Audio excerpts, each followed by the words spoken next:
Constipation होता है, कभी डायरिया होता है। इनका वजन पहले से बहुत ज्यादा कम हो चुका है, शरीर में दर्द रहता है, चिड़चिड़ापन रहता है, गुस्सा आता है, पेशेंट जो काम करता था वो काम भी छोड़ चुका होता है, पता नहीं है, खाना खाता है तुरंत मोशन जाना पड़ता है, कई बार भूख नहीं लगती, कई बार तो पेशेंट बताता है कि सारी रात जाग जाग कर काट देता है, पेट फूलकर घड़ा जैसा हो जाता है, थोड़ा सा खाना खाता है चेस्ट बर्निंग सेंसेशन हो जाती है। पहले ये बीमारी किसी रिपोर्ट में नहीं आती।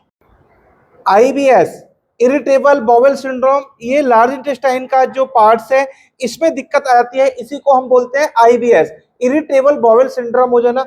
हम खाना खाते हैं मुंह के रास्ते से, अन्न नलिका से होता हुआ खाना पेट में आता है, उसके बाद स्मॉल इंटेस्टाइन में आता है, उसके बाद लार्ज इंटेस्टाइन में आता है, और इसका लार्ज इंटेस्टाइन का प्रोसेस होता है, यहाँ एक मूवमेंट होती है पेरिस्टाल्टिक मूवमेंट, जिसका काम होता है मल को आगे धकेलना, क्योंकि जब खाना लार्ज इंटेस्टाइन में आएगा तो वो पूरी तरह से एब्जॉर्ब हो चुका होता है और वो मोशन के रूप में बाहर निकलने के लिए तैयार होता है।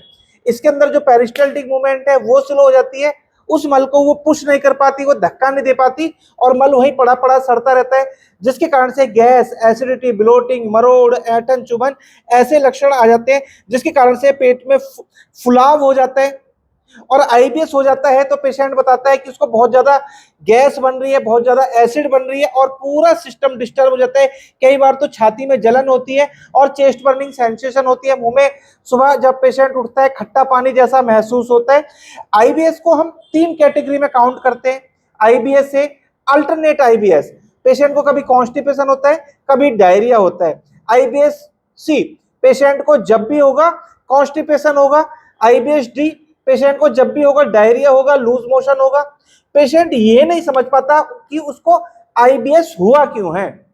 दोस्तों, इसका सबसे बड़ा कारण होता है स्ट्रेस लेना। जो लोग बहुत ज्यादा स्ट्रेस में रहते हैं, कोई टेंशन में रहते हैं, कोई एंजाइटी रहती है, नेगेटिविटी रहती है, उसके कारण से सबसे पहले हमारा डाइजेशन प्रभावित हो जाता है और उसी के फलस्वरूप हमें आईबीएस हो जाता है।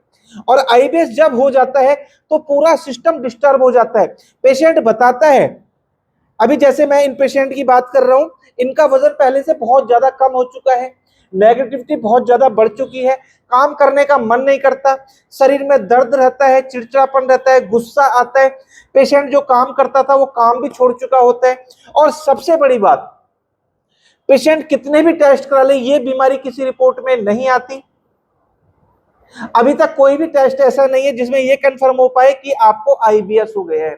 आप किसी भी डॉक्टर को दिखा लें, कोई भी टेस्ट कराने, केवल लक्षणों के आधार पर आपको कहा जाता है कि आपको आईबीएस हो गया है, और पेशेंट इतना नेगेटिव हो जाता है कई बार तो वो गलत कदम उठाने की भी सोचने लग जाता है। अगर हम बात करें सिर से लेकर पैर तक पूरी बॉडी का सिस्टम इसमें डिस्टर्ब हो जाता है।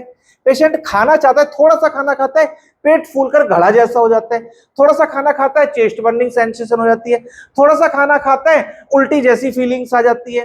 कुछ पेशेंट बताते हैं कि भूख तो बिल्कुल ही खत्म हो गई है।